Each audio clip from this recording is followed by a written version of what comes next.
TV நேயர்களுக்கு என் அன்பு கலந்த வாழ்த்துதலை நான் தெரிவித்துக் கொள்கிறேன். இந்த நாளிலும் நாம் தியானிக்க எடுத்துக்கொண்ட தலைப்பு பிரச்சனைகளின் மேல் அதிகாரம். பிரச்சனைகளின் மேல் அதிகாரம். இதற்கு ஆதாரமாக எடுத்துக்கொண்ட வேத வசனம் யாத்ராகமத்தின் புஸ்தகம் 14ஆம் அதிகாரம் 13 முதல் 16 வசனங்கள். அப்பொழுது மோசே ஜனங்களை நோக்கி, பயப்படாதிருங்கள், நீங்கள் நின்று கொண்டு இன்றைக்கு கர்த்தர் உங்களுக்கு செய்யும் இரட்சிப்பை பாருங்கள். இன்றைக்கு நீங்கள் காண்கிற எகிப்தியரை இனி என்றைக்கும் காண மாட்டீர்கள். கர்த்தர் உங்களுக்காக யுத்தம் பண்ணுவார், நீங்கள் சும்மா இருப்பீர்கள் என்றான். அப்பொழுது கர்த்தர் மோசேயை நோக்கி, நீ என்னிடத்தில் முறையிடுகிறது என்ன? புறப்பட்டு போங்கள் என்று இஸ்ரவேல் புத்திரருக்கு சொல்லு. நீ உன் கோலை ஓங்கி உன் கையை சமுத்திரத்தின் மேல் நீட்டி சமுத்திரத்தை பிளந்து விடு. அப்பொழுது இஸ்ரவேல் புத்திரர் சமுத்திரத்தின் நடுவாக வெட்டாந்தரையிலே நடந்து போவார்கள் என்றார். இன்றைக்கு நாம் தியானிக்க எடுத்துக்கொண்ட பகுதி என்னன்னு பார்த்தீங்கன்னா, தேவன் ஒரு இக்கட்டான சூழ்நிலை இஸ்ரேல் மக்கள் மாட்டிக்கொள்கிறாங்க. இது எல்லாருக்கும் தெரிந்த ஒரு சம்பவம் தான். பின்னாடி எகிப்தியர் வந்து விரட்டிட்டு வராங்க. முன்னாடி செங்கடல், எங்கேயும் இஸ்ரேல் மக்களால் தப்பித்து செல்ல முடியாத ஒரு சூழ்நிலையில் மோசே கர்த்தரை நோக்கி பார்த்து என்ன செய்கிறான்? முறையிடுகிறான். நீங்கள் சொன்னபடி நாங்கள் கூட்டிகிட்டு வந்திருக்கிறோம், நீங்கள் சொன்னபடி எல்லா காரியத்தையும் செஞ்சுருக்கோம், இப்போ என்ன செய்கிறாங்க? இந்த மக்களுக்கு வழி இல்லையே அப்படின்னு சொல்லி முறையிடுகிறான். முறையிடும் போது கிடைக்கப்பட்டதான் என்ன அப்படிங்கிறது பார்த்தீங்கன்னா, மேலும் நான் அதை நீ உன் கோலை ஓங்கி உன் கையை சமுத்திரத்தின் மேல் நீட்டி சமுத்திரத்தை பிளந்து விடு. தேவன் மோசேக்கு அதிகாரம் கொடுத்திருந்தார். அந்த அதிகாரத்தை பயன்படுத்த வேண்டும் என்பதை அவர் என்ன செய்கிறார்? விரும்புகிறார். இப்போ இன்றைக்கும் இயேசு உங்களை பார்த்து என்ன சொல்றாருன்னா, அநேக பிரச்சனைகள் இருக்கு. நம்ம சொல்றோம், இயேசுவே உம்மிடத்தில் நாங்கள் கேட்டுதான் அந்த காரியத்தை நாங்கள் செய்தோம், உம்மிடத்தில் கேட்டுதான் அந்த உயர் படிப்பை நாங்கள் செலக்ட் பண்ணோம், உம்மிடத்தில் கேட்டுதான் அந்த காரியத்தில் நாங்கள் என்ன செய்தோம், எங்கள் பிள்ளைக்கு ஒரு நல்ல வரன் தேடணும்னு சொல்லி எல்லாவற்றிலும் என்ன செய்கிறோம்? தேவனை முன்னிறுத்தி செய்கிற நல்லது. ஆனால் பிரச்சனைகள் வரும்போது நம்ம என்ன செய்கிறோம் அப்படின்னா, சோர்ந்து போய் முறுமுறுத்து நம்ம என்ன செய்கிறோம்? பலவீனம் உள்ளவர்களாக என்ன செய்கிறோம்? காணப்படுறோம். ஆனால் இன்றைக்கு தேவன் உங்களை பார்த்து என்ன சொல்கிறாருன்னா, பிரச்சனையை பார்த்து நீங்கள் பயப்படாதீங்க, சோர்ந்து போகாதீங்க, பலவீனப்படாதீங்க, முறுமுறுக்காதீங்க. ஏன்னா பிரச்சனைகளின் மேல் அதிகாரம் தந்திருக்கிற இயேசு உங்களை பார்த்து நீங்க என்ன சொல்றாருன்னா, உன் கையில கொடுத்திருக்கிறத நான் என்ன கோலை நீ பயன்படுத்து, அதை நீட்டு, அதை பிளந்து விடு. இஸ்ரவேல் மக்கள் என்ன செய்வாங்க? அந்த வெட்டாந்தரை, அந்த சிவந்த சமுத்திரத்தின் வெட்டாந்தரையின் மேல் நடந்து போவார்கள். இதற்கு முன்னாடி மோசே இதை கண்டதும் இல்லை, கேட்டதும் இல்லை, எந்த காரியத்தை பற்றி அவன் சிந்தித்ததும் இல்லை. ஆனால் தேவன் கொடுத்த அதிகாரத்தை அவன் பயன்படுத்த வேண்டும் என்று தேவன் விரும்பினார். அதை அவன் என்ன செய்தான்? அந்த இக்கட்டான சூழ்நிலையில், அந்த பிரச்சனைகளின் மத்தியில் என்ன செய்கிறான்? அந்த அதிகாரத்தை அவன் பயன்படுத்துகிறான். இஸ்ரவேல் மக்களுக்கு வழி உண்டாகிறது, எகிப்தியருக்கு அது ஒரு அழிவை உண்டாகிறது. அப்போ உங்களை சத்துருக்கள் விரட்டி கொண்டு, உங்கள் சத்துருக்கள் உங்களுக்கு பிரச்சனைகள் பண்ணி கொண்டு, உங்கள் சத்துருக்கள் உங்களை அதிகாரம் பண்ணி கொண்டு உங்களை துன்பப்படுத்தி கொண்டு இருக்கிறாங்களா? சோர்ந்து போகாதீங்க. உங்களுக்கு வேத வசனம் என்கிற கோலை உங்களுக்கு தேவன் தந்திருக்கிறார். உங்களுக்கு வாக்குத்தத்தம் என்கிற கோலை தந்திருக்கிறார். எல்லாரும் இந்த வருஷத்தின் தொடக்கத்துல நம்ம அநேக வாக்குத்தத்தங்களை என்ன செய்திருக்கிறோம்? பெற்றிருக்கிறோம். அந்த வாக்கு தத்தங்களை நமக்கு உறுதிப்படுத்தியும் இருக்கிறார் இயேசு. அந்த வாக்கு தத்தத்தை நம்ம பயன்படுத்துவதற்கு தான் இப்படிப்பட்ட ஒரு சூழ்நிலை. அந்த வாக்கு தத்தத்தை நம்ம அதிகாரத்தோடு பயன்படுத்தும் போது இந்த பிரச்சனைகளின் மேல் நம்ம அதிகாரம் கொண்டவர்களாய் நாம் என்ன செய்ய முடியும்? இந்த செங்கடல் போல் இருக்கக்கூடிய பிரச்சனையை நாம் கடந்து செல்ல என்ன செய்ய முடியும்? இப்போ பாருங்க, கால்பந்த களத்துல போட்டியில என்ன செய்றாங்க? எல்லாரும் விளையாண்டுட்டுறாங்க. 2 டீம் இருக்கிறாங்க. அந்த 2 டீம்ல ஏதாவது ஒரு டீம் ஃபர்ஸ்ட் என்ன செய்றாங்க? கோல் போட்டுருந்தாங்க. அப்போ அடுத்த டீம் அதுக்கு என்ன நினைக்கிறாங்க அப்படின்னு, அவங்க போட்டுட்டாங்க, இனிமேல் நம்மளால விளையாட முடியாதுன்னு சொல்லி சோர்ந்து போக மாட்டாங்க. அதுக்கு பிறகுதான் அவங்களுக்குள்ள ஒரு உந்து சக்தி வரும். நம்ம கண்டிப்பா கோல் போடணும், இன்னும் நல்லா விளையாடணும்னு சொல்லி அவங்களுக்கு இருக்கிற டேலண்ட்டை ஃபுல்லாக பயன்படுத்துவாங்க. இப்போ அந்த போட்டியை பார்ப்பதற்கு ஒரு விறுவிறுப்பாகவும் ஒரு இன்ட்ரெஸ்டாகவும் இருக்கும். கடைசியில் பார்த்தீங்கன்னா, முதலாவது கோல் போடலை அப்படின்னு சொல்லி வருத்தப்பட்டுட்டு இருந்தாவே மிகுந்த போராட்டத்தின் மத்தியில் கடைசியில் வெற்றியோடு திரும்பி வருவான். இதை தான் தேவன் உங்களிடத்தில் எதிர்பார்க்கிறார். நீங்கள் இருக்கக்கூடிய இந்த வாழ்க்கைங்கிற இந்த உலகத்தின் வாழ்க்கையில் அந்த போராட்டம் என்கிற அந்த மேடையில் நீங்கள் நிற்கிறீங்க. அந்த வாழ்க்கையில் பல பிரச்சனைகள் வருகிறது. சில நேரம் நம்ம தோற்று போய்விடணும். சோர்ந்து போகாதீங்க. நிறைய பேர் என்ன செய்றாங்க அப்படின்னா, வாழ்க்கையை நாங்கள் தற்கொலை பண்ணிக்கிறோம் அப்படின்னு சொல்லி ஒரு முடிவுக்கு கூட நீங்க சென்று விடுகிறீங்க. தேவையில்லாத ஒன்று. தேவன் உங்க கையில அதிகாரத்தை கொடுத்திருக்கிறாரு.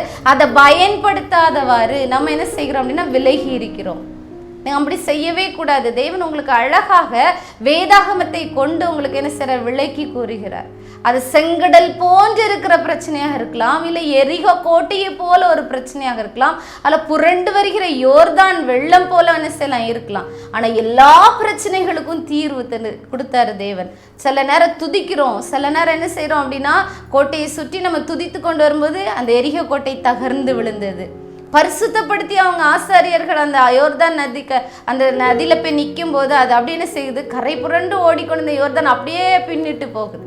செங்கடல் மேல அந்த கோலை நீட்டும் போது அந்த செங்கடல் பிளந்து அப்படின்னு செய்கிறது, வழி விடுகிறது.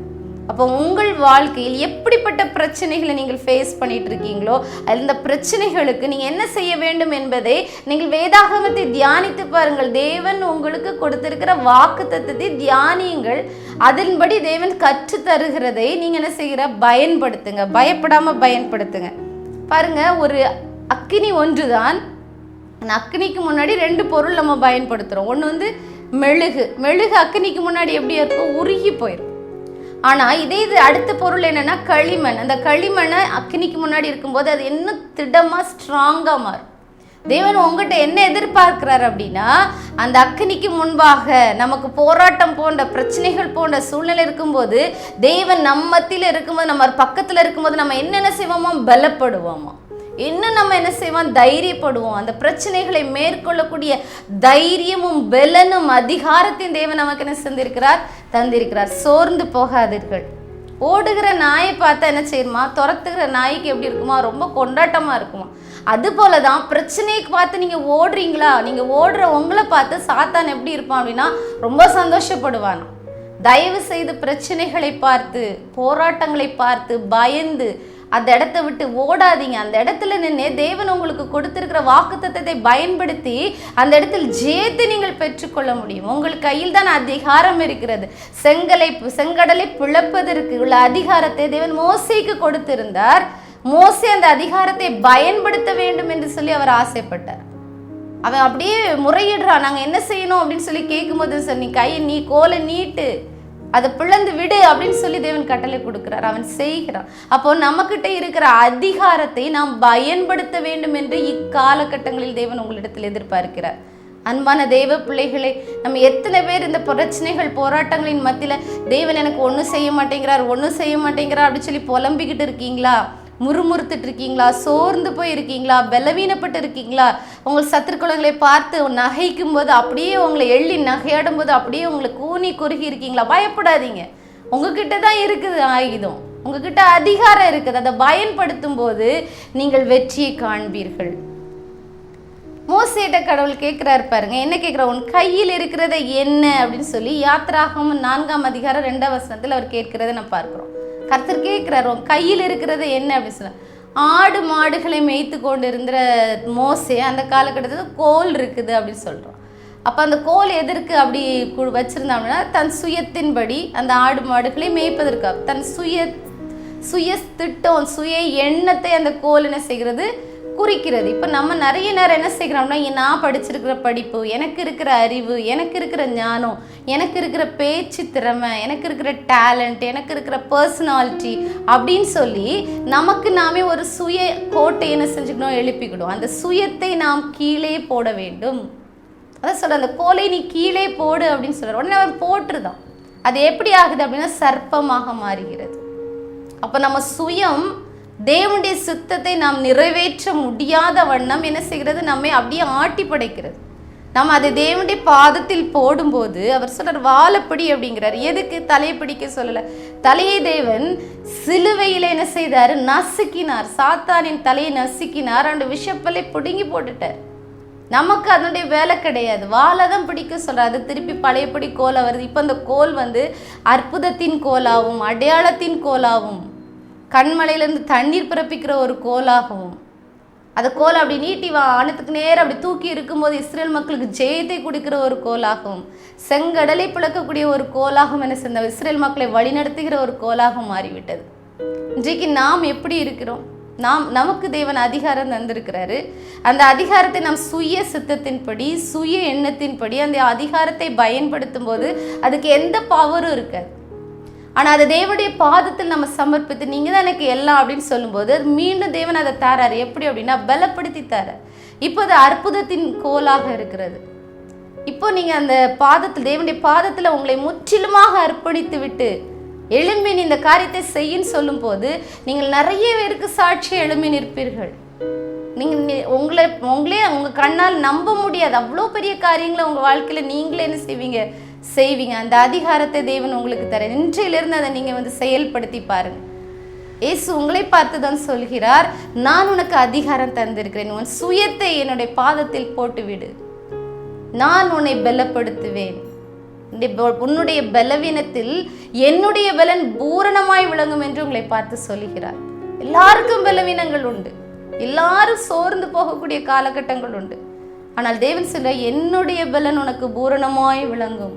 அவருடைய பலத்தினால் நாம் நிரப்பப்படும் போது நாம் மீண்டும் புது சிருஷ்டியாய் புதிய பலத்துடன் புதுசா நாம் நினைச்சிருவோம். எழும்பி கழுகுகளை போல செட்டைகள் எடுத்து எழும்பி பறக்கிறவர்களாக நம்ம என்ன செய்வோம், காணப்படுவோம். அடுத்து பாருங்க, தேவன் சொல்றார் பாருங்க, லூக்கா சுவிசேஷம் 10ஆம் அதிகாரம் 19ஆம் வசனத்துல, இதோ சர்ப்பங்களையும் தேள்களையும் மிதிக்கவும் சத்துருடைய சகல வல்லமையும் மேற்கொள்ளவும் உங்களுக்கு அதிகாரம் கொடுக்கிறேன், ஒன்றும் உங்களை சேதப்படுத்த மாட்டார்.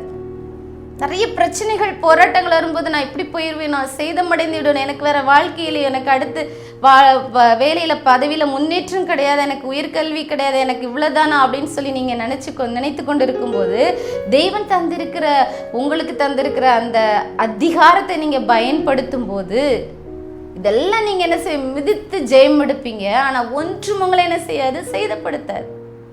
அன்றைக்கு ஒரு பவுல் அப்போஸ்தலனாகிய பவுல ஒரு கொடிய விஷப்பாம்பு கடித்து கவ்வினது எல்லாரும் பார்த்தாங்க, அவன் மரித்து போவான்னு பார்த்தாங்க, அது அவனை ஒன்றும் செய்யவில்லை. தேவனுடைய பிள்ளைகளாகிய உங்களுக்கு விரோதமாக சத்துருக்கள் எவ்வளவாக எழும்பி நின்றாலும், எவ்வளவு விதமான போராட்டங்களையும் பிரச்சனைகளையும் பண்ணினாலும் அது உங்களை ஒன்றும் சேதப்படுத்த மாட்டாது. தேவன் உங்களுக்கு கொடுத்திருக்கிற வசனத்தின் மூலமாக தேவன் அது ஒன்றும் உங்களை சேதப்படுத்தாது. ஏன்னா அதை மிதிக்கவும் எல்லாத்துடைய வல்லமையை மேற்கொள்ளவும் எல்லாவற்றுக்கும் நான் உங்களுக்கு அதிகாரம் தந்திருக்கிறேன். நீங்க அதை மிதித்து நீங்க ஜெயம் எடுப்பீங்க. ஆனா அது ஒன்றும் உங்களை என்ன செய்யாது, சேதப்படுத்தாது. அவங்க அப்படி செஞ்சிருவேன் இப்படி செஞ்சிருவேன், உங்க பிள்ளைங்களுக்கு விரோதமாக அப்படி செஞ்சிருவேன் அப்படிலாம் சொல்லி பயங்கட்டா பயப்படாதீங்க. உங்களோட இருக்கிற தேவன் ஜீவனுள்ள தேவன். அவர் உங்களை என்ன செய்கிறாரு, அதிகாரத்தை பயன்படுத்தி தம்முடைய பிள்ளைகளை அற்புதங்களாகவும் அடையாளங்களாகவும் அவர் காண்பிக்க வல்லமுள்ள தேவனாய் இருக்கிறார். உங்கள் சத்துருக்கள் உங்களை பார்த்து பயப்படும்படியாக, நடுங்கும்படியாக, இவன் ஜீவனுள்ள தேவனுடைய குமாரனாகிய கிறிஸ்துன்னு சொல்லி அன்றைக்கு இயேசுவை பார்த்து எல்லாரும் என்ன செஞ்சாங்க, பயப்பட்டாங்க. அவர் செய்கிற நன்மைகள் அது எப்படி முடியுது, எப்படி அதே வல்லமையை உங்களுக்கு என்ன செய்வார், தேவன் தருவார். இது ஜீவனுள்ள தேவனுடைய குமாரனாகிய கிறிஸ்துவின் குழந்தை, அது பிள்ளை. அதனால அவர் கூடவே இருந்து என்ன செய்யறாரு, ஒன்றும் செய்யக்கூடாதுப்பா, அவளுக்கு விரோதமா பேசினா நமக்கு ஏதாச்சும் ஆயிரும் அப்படின்னு சொல்லி சாட்சியை உங்களை எடுத்து நிறுத்துவார். நீங்கள் எதற்கு பயப்பட, தேவன் கொடுத்த அதிகாரத்தை நம்ம என்ன செய்ய வேண்டும், பயன்படுத்த வேண்டும். அடுத்து பாருங்க, ஒரு எழுப்புதல் கூட்டத்துக்கு ஒரு என்ன செய்யறாங்க, ஒரு ஊழியக்காரங்க போறாங்க. அந்த எழுப்புதல் கூட்டத்துக்கு நிறைய மக்கள் வந்திருக்கிறாங்க. மக்கள்லாம் கரெக்டாக அந்த ப்ரோக்ராம் தொடங்கக்கூடிய நேரத்தில் அந்த மைக்கில் போய் பேசினா அந்த மைக்கு அப்படி வேவரிங் இதிலே இருக்குது. அவங்க அதில் பேசினா அது அந்த மக்களுக்கு கேட்காது, அவங்க கத்துனாலும் அங்கே மக்களுக்கு கேட்காது. அப்போ எல்லாரும் என்ன செய்கிறாங்க, இது என்ன அப்படின்னு சொல்லி முறுமுறுக்க தொடங்குறாங்க. ஆனால் ஒரே ஒரு சகோதரி மட்டும் என்ன செஞ்சாங்க அப்படின்னா முழங்கால் படிட்டு ஜெபிக்க தொடங்கினாங்க. அவங்க அபிஷேகத்தில் நிரம்புறாங்க, அந்நிய பாஷையில் நிரம்பி ஜெபிச்சாங்க. எப்படி ஜெபிச்சாங்கன்னா, எனக்கு நீர் கொடுத்திருக்க அதிகாரத்தை பயன்படுத்தி இந்த கூட்டத்தை நடக்க விடாம தடை பண்ணி கொண்டிருக்கிற சத்துருவின் கிரியைகளை மேற்கொள்கிறேன்னு சொல்லி ஜெபிக்கும் போது கூட சேர்ந்து எல்லாரும் ஜெபிச்சாங்க. தானா அதுல இருக்கிற போராட்டம் நீங்கியது. அந்த மைக்கு ஒழுங்கா வேலை செஞ்சு இந்த கூட்டம் நிறைவு பெற்றது. இன்னைக்கு நம்ம எப்படி இருக்கிறோம், ஒரு சிறிய பிரச்சனை வந்தா எல்லாரும் கூட சேர்ந்து முறுமுறுக்கிறவர்களா இருக்கிறோமா, இல்லைன்னா அந்த சகோதரி போல நம்ம ஜெபித்ததை மேற்கொள்கிறவர்களாக இருக்கிறோமா? நம்ம ஜெபித்து மேற்கொள்ள வேண்டும், நமக்கு கொடுத்துருக்கிற அதிகாரத்தை நம்ம பயன்படுத்த வேண்டும் சொல்லி இயேசு விரும்புகிறாங்க. ஏன்னா அந்த கூட்டத்தை நடத்த வரும்போது அந்த கூட்டத்துக்கு எத்தனையோ ப்ரிப்பரேஷன் ப்ரேயர் பண்ணியிருப்பாங்க, ஃபாஸ்டிங் இருந்திருப்பாங்க, எல்லா ஆயத்தங்களும் பண்ணியிருப்பாங்க. தேவன் அந்த இடத்துக்கு கடந்து வந்திருப்பார், எல்லாம் இருந்திருக்கும். ஆனாலும் நாம் எப்படி அதிகாரத்தை பயன்படுத்துகிறோங்கிறதுக்கு தேவன் நமக்கு என்ன செய்கிறாரு, ஒரு டைம் தராங்க. அப்போ நம்ம என்ன செய்யணும், அதை பயன்படுத்தி அதை ஓவர்டேக் பண்ணி நம்ம என்ன செய்ய முடியும், அந்த அதிகாரத்தை பயன்படுத்தும் போது தேவன் அதிசயங்களை செய்வதை நம்ம காண முடியும். அடுத்து பார்த்தீங்கன்னா யாத்ராமத்தின் புஸ்தகம் 15ஆம் அதிகாரம் 8ஆம் வசனத்தில் பாருங்க, உமது நாசியின் சுவாசத்தினால் ஜலம் குவிந்து நின்றது, வெள்ளம் குவியலாக நிமிர்ந்து நின்றது, ஆழமான ஜலம் நடுக்கடலிலே உறைந்து போயிற்று. இவ்வளோ ஒரு அதிசயமான ஒரு வாக்குத்தத்தம் பாருங்க. அவருடைய நாசியின் சுவாசத்தினாலே ஜலம் குவிந்து நின்றுதான். யாராச்சும் அப்படி ஓடுகிற தண்ணி, ஒரு பெரிய காட்டு வெள்ளத்தை நிப்பாட்ட முடியுமா? யாராலும் நிப்பாட்ட முடியாது. ஆனால் அவருடைய நாசியின் சுவாசத்தினால அது அப்படி குவிஞ்சு அப்படி இடத்துல அந்த அது நினைச்சது கீழ்ப்படிது, அப்படியே நிற்கிறதாம். வெள்ளம் குவியலாக நிமிர்ந்து நிற்கிதான். அப்படி நிற்கிறதுக்கு வாய்ப்பே கிடையாது. எத்தனையோ டெக்னாலஜிஸ்லாம் கண்டுபிடிச்சி ஃபவுண்டெயின்லாம் யூஸ் பண்ணுறாங்க, அது தானாக அப்படி நிற்கிறதுக்கு வாய்ப்பே இல்லை. ஆனால் தேவனுடைய சுவாசத்திற்கு அத்தனை கீழ்ப்பட்டி இருக்கிறது. அப்படி வாயின் வார்த்தைகளுக்கு கீழ்ப்படி. என்ன, அவர் தன்னுடைய வார்த்தையினால் அதை என்ன செய்தார், சிருஷ்டித்தார். அந்த வார்த்தையை நமக்கு தந்திருக்கிறார். அந்த வார்த்தையை வாக்குத்தத்தமாக உங்களுக்கும் எனக்கும் தந்திருக்கிறார். நாம் அதை பயன்படுத்த வேண்டும் என்று என்ன செய்கிறார், விரும்புகிறார். தேவனுடைய கோல், அன்றைக்கு மோசே கையில் இருந்த கோலுக்கு என்ன அர்த்தம்னா, நமக்கு இன்னைக்கு தேவனுடைய வசனம். அந்த வசனம் என்றும் கோலை நாம் பயன்படுத்தும் போது இந்த வாழ்க்கையில் இருக்கக்கூடிய செங்கடல்களை என்ன செய்யுங்க, நீங்கள் பிளந்து அந்த செங்கடல் நடுவாக நடந்து சென்று அக்கறைக்கு நீங்கள் போக முடியும். பின்னாடி துரத்திட்டு வர உங்களுடைய சத்துரு கூட்டத்தார் என்ன செய்வாங்க, அழிந்து போவாங்க. நீங்கள் பார்த்து சொல்லலாம், பார்வோனே நீ எம்மாத்திரம், பெரிய சிவந்த சமுத்திரமே நீ எம்மாத்திரம், மரண நதியாகிய யோர்தானே நீ எம்மாத்திரம், பெரிய உயர்ந்த எரிகோ மதிலே நீ எம்மாத்திரம். எப்போ இப்படிலாம் சொல்ல முடியும் அப்படின்னா, சகரியாவின் புஸ்தகம் 4ஆம் அதிகாரம் 6ஆம் 7ஆம் வசனத்தில், பலத்தினாலும் அல்ல பராக்கிரமத்தினாலும் அல்ல என்னுடைய ஆவியினாலே ஆகும் என்று சேனைகளின் கர்த்தர் சொல்லுகிறார். அந்த சேனைகளின் கர்த்தர் உங்களோடு இருக்கிறார். அவர் வல்லமுள்ள தேவனாக உங்களோடு இருக்கிறார். வாக்குத்தத்தத்தின் தேவனாக உங்களோடு இருக்கிறார். அதிசயங்களை செய்ய அவர் வல்லமுள்ள தேவனாக இருக்கிறார். அதனால் நீங்கள் ஒன்றுக்கும் கவலைப்பட வேண்டாம், சோர்ந்து போக வேண்டாம். அந்த பலத்தினாலும் நம்முடைய பலத்தினாலும் அல்ல, பராக்கிரமத்தினாலும் அல்ல. இந்த காரியங்கள் உங்களுக்கு ஜெயமாய் முடியும் போது அது தேவனுடைய ஆவியினாலே நடந்தது நீங்கள் சொல்லி செய்வீங்க, சாட்சி கொடுப்பீங்க. எல்லாவற்றையும் சிருஷ்டிப்பதற்கு முன்பாகவே கர்த்தரிடத்துல என்ன செய்த அதிகாரம் இருந்துச்சு, ஆளுகை இருந்தது அவரிடத்துல. அவர் அதிகாரத்தோடு பேசிய முதல் வார்த்தை என்னன்னு பார்த்தீங்கன்னா, வெளிச்சம் உண்டாக கடவுது அப்படின்னு சொன்னார். உடனே என்ன செஞ்சுட்டு, வெளிச்சம் உண்டாயிற்று, இருள் மறைந்து போனது.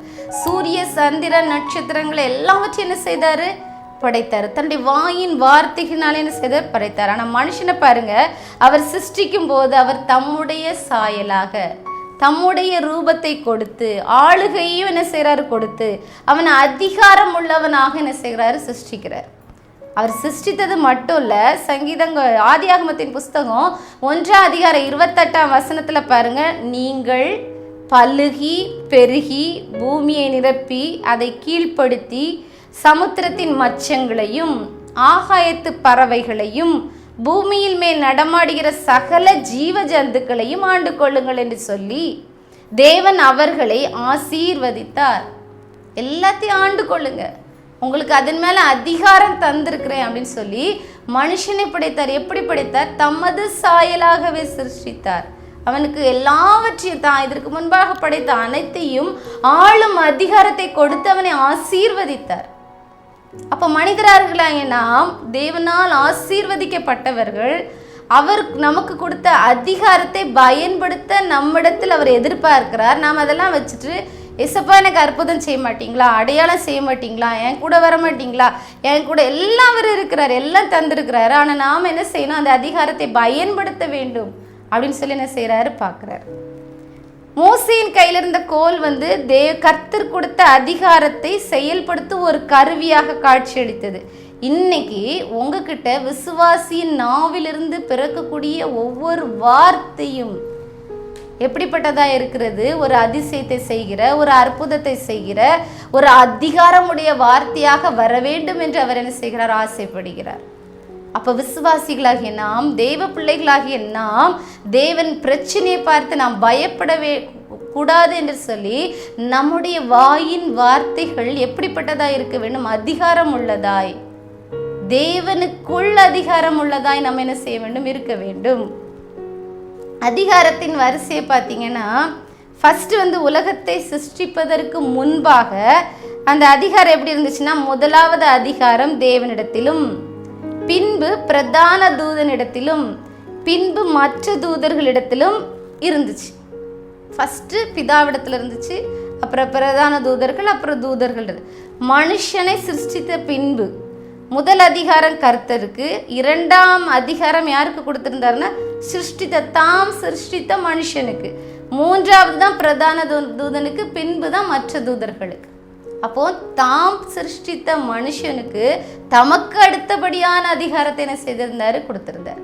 ஆனா அந்த மனுஷன் என்ன செஞ்சான் அப்படின்னா, பாவம் செஞ்சுட்டான். இந்த பாவம் செஞ்ச பிறகு இந்த அதிகாரத்தோட லிஸ்ட் இப்படி மாறுது பாருங்க.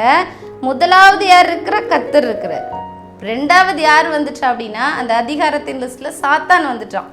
அதற்கு பின்பு பிரதான தூதன், மற்ற தூதன். இப்போ பாவம் செய்த மனிதன் கடைசியாக தள்ளப்பட்டுட்டான். தனக்கு தாம் அதிகாரம் கொடுத்து அவன் நல்லா இருக்கணும், அவன் ஆசீர்வதிக்கப்பட்டவனா இருக்கணும், அவன் பலுவிகி பெருகணும், பூமியை நிரப்பணும், தான் சிருஷ்டித்த அனைத்தையும் அவன் ஆண்டு கொள்ளணும் அப்படின்னு சொல்லி ஆசைப்பட்ட தேவன், அவன் இப்ப கஷ்டப்படுறத பார்த்தார், வேதனைப்படுறார். வேதனைப்பட்டு என்ன செய்றார் அப்படின்னா, சிலுவையில் தம்முடைய ஜீவனையே கொடுக்கிறார். எதற்கு? அந்த அதிகார சாத்தான் இடத்துல, தான் சிருஷ்டித்த மனிதனுக்கு கொடுக்கப்பட்ட அதிகாரம் சாத்தானின் கையிலிருந்து பிடுங்கி மீண்டும் தான் சிருஷ்டித்த மனிதனிடத்தில் கொடுப்பதற்காக, பாவம் அறியாத பாவமற்ற தேவன் தம்முடைய ஒரே குமாரனாகிய கிறிஸ்துவை பாவ பலியாக அந்த சிலுவையில் ஒப்பு கொடுத்தார். இன்றைக்கு நான் 40 நாள்ல தேவன் பட்ட ஒவ்வொரு பாடுகளையும் நாம் தியானித்து கொண்டே வருகிறோம். அவர் நமக்காக கைகளில் ஆணிகள் கடாவப்பட்டது, கால்களில் ஆணிகளால் குத்தப்பட்டது, விழாவில் குத்தப்பட்டது, ஒவ்வொன்றையா நம்ம பார்க்கிறோம். சிரசிலே முள்முடி சூட்டப்பட்டது. எதற்காக? நாம் நம்முடைய பாவத்தினால், நம்முடைய அக்கிரமத்தினால் நம்ம என்ன செய்தோம் அப்படின்னா, தேவன் நமக்கு கொடுத்த அதிகாரத்தை பயன்படுத்த முடியாதவனை நம்ம இழந்து விட்டோம். அந்த அதிகாரத்தை நாம் மீண்டும் பெற்றுக்கொள்ள வேண்டும் என்று தம்முடைய ஒரே பேரான குமாரன் என்ன செய்றார்? அந்த பூமிக்கு அனுப்புறார். அவர் தம்முடைய பிதாவின் சித்தத்தை நிறைவேற்றுகிறவராக மட்டுமே என்ன செய்தார்? இருந்தார். அவர் தம்முடைய ஜீவனை சிலுவையில் ஒப்பு கொடுத்தார். எதற்காக? நம்முடைய பாவத்திற்காக, நம்முடைய அக்கிரமத்திற்காக, நாம் படுகிற நோய்களிலிருந்து விடுதலை தருவதற்காக, நாம் படுகிற சாத்தானுடைய கஷ்டத்திலிருந்து விடுதலை பெறுவதற்காக அவர் தம்முடைய ஜீவனையே பலியாக கடைசி சொட்டு ரத்தம் வரைக்கும் அந்த சிலுவையில நமக்காக சிந்தினார். அவ்வளவு தூரம் நம்மிடத்துல என்ன செய்தார்? அன்பு கூர்ந்தார். உங்களை நேசித்தார், உங்களையும் என்னை நேசித்தார். நாம் நேசித்ததுனால நமக்காக சிலுவையில் அவர் பலியானார். ஒரு ஆட்டுக்குட்டியை போல் அவர் என்ன செய்தார்? பலியானார். அந்த காலத்துல பழைய ஏற்பாடுல பாத்தீங்கன்னா, ஆட்டுக்குட்டிகள் மனுஷனுடைய பாவத்துக்காக நிவாரண பலியாக ஒப்பு கொடுக்கப்பட்டது. அதனால் தேவன் பார்த்தாரு, என்னை ஒரே ஒரு ஆட்டுக்குட்டியாக நான் மறித்து விடுகிறேன், என் பிள்ளைங்களுக்கு மீண்டும் இந்த சாத்தானிடத்தில் போன அதிகாரத்தை நான் என் பிள்ளைகளுக்கு கொடுக்க வேண்டும் சொல்லி அவர் ஜீவ பலி ஆகினார். இதை தெரியாம நிறைய பேர் நம்ம என்னெல்லாம் செய்யறோம் அப்படின்னா, இந்த அதிகாரத்தை பெற்றுக்கொள்வதற்காக நம்ம எங்கெங்கோ அலைந்து தெரிகிறோம். ஆனா அவர் நமக்காக சிலுவையில பலியானார். நீங்க இயேசுவை ஏற்றுக்கொண்டு, நீர் எனக்காக மீண்டும் அந்த அதிகாரத்தை பெற்று தந்து விட்டு விசுவாசிக்கிறேன், நான் உண்மை ஏற்றுக்கொள்கிறேன், நீர் எனக்காக ரத்தம் சிந்தினீர், நீதான் ஜீவனுள்ள தேவன் என்பதை நீங்க ஏற்றுக்கொள்ளும் போது மீண்டும் அந்த அதிகாரத்தை அவர் உங்களுக்கு தருகிறார்.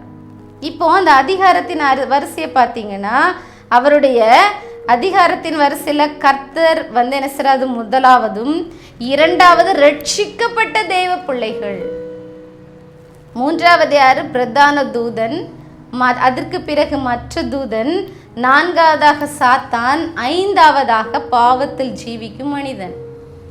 இப்போ நம்ம பாவத்தில் ஜீவிக்கிற மனுஷனாக இருக்கிறோமா, அல்ல ரட்சிக்கப்பட்ட ஒரு தேவ பிள்ளையாக இருக்கிறோமா? இந்த உலகம் தோன்றுவதற்கு முன்பே இருந்து கர்த்தர் முதலிடத்தில் இருக்கிறார். அப்போ முதல் அதிகாரம் படைத்தவர் தேவன், அவருக்கு கீழ்ப்படிந்து இருப்பது நம்முடைய கடமை. அவர் நமக்கு வேதாகமத்தின் மூலமாக நிறைய காரியங்களை கற்றுத் தருகிறார். அதற்கு நாம் கீழ்ப்படிவது நமது கடமை. அதை நாம் கீழ்ப்படியும் போதுதான் நமக்கு என்ன கிடைக்கும்? இந்த அதிகாரத்தை நாம் செயல்படுத்தக்கூடிய வல்லமை நமக்கு கிடைக்கும். நம்ம நிறைய நேரங்கள் என்ன செய்கிறோம் அப்படின்னா, தேவனுக்கு ஒரு படி மேலே போகிறோம். போக முடியாது. அவர் மட்டும்தான் தேவன். அவர் சிருஷ்டிகர். இந்த உங்களுக்கு ஜீவனை கொடுத்தவர். அவர் முதலிடத்தில் இருக்கிறார். 2ஆம் இடத்தில் உங்களை வைத்து குமாரனாக வைத்து உங்களை பார்க்க ஆசைப்படுகிறாரு.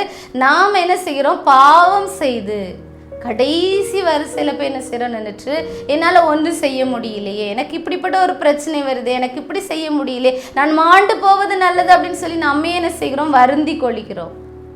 நாம் தேவனுடைய பிள்ளையாக இருந்தால் நாம் அப்படி சிந்திக்க தேவன் அனுமதிக்க மாட்டார். ஏன்னா அவர் சொல்றாரு, அதெல்லாம் லேசான காரியம்.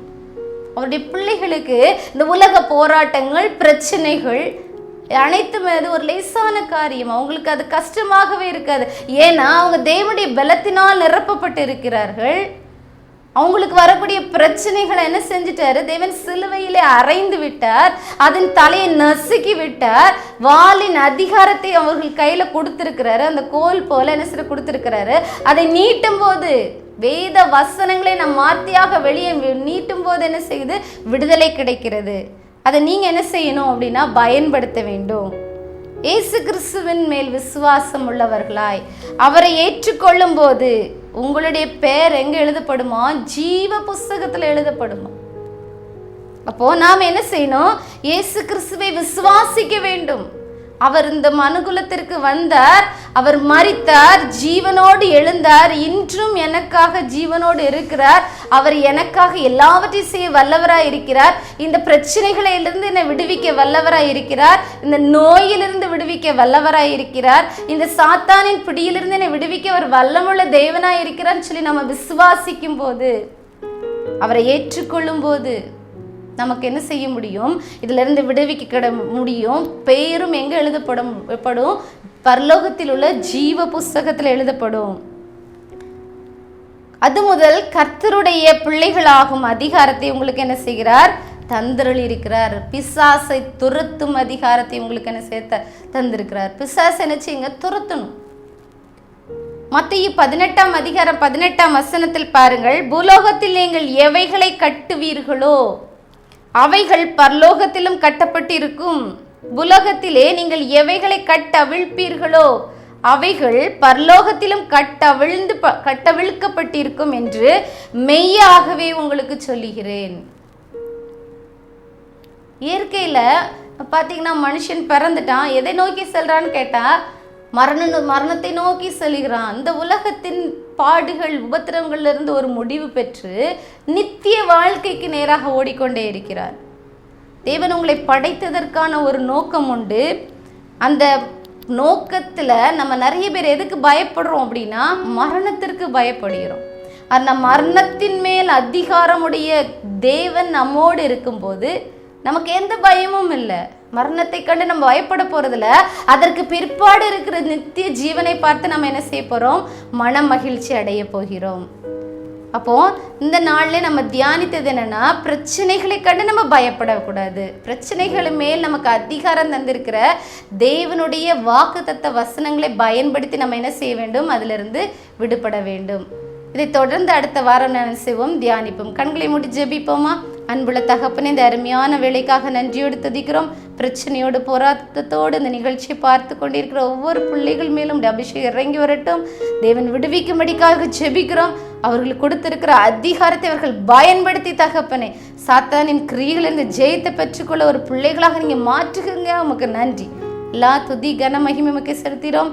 இயேசு கிறிஸ்து மூலம் ஜெபிக்கிறோம் எங்கள் ஜீவன் நல்ல பிதாவே. ஆமேன்.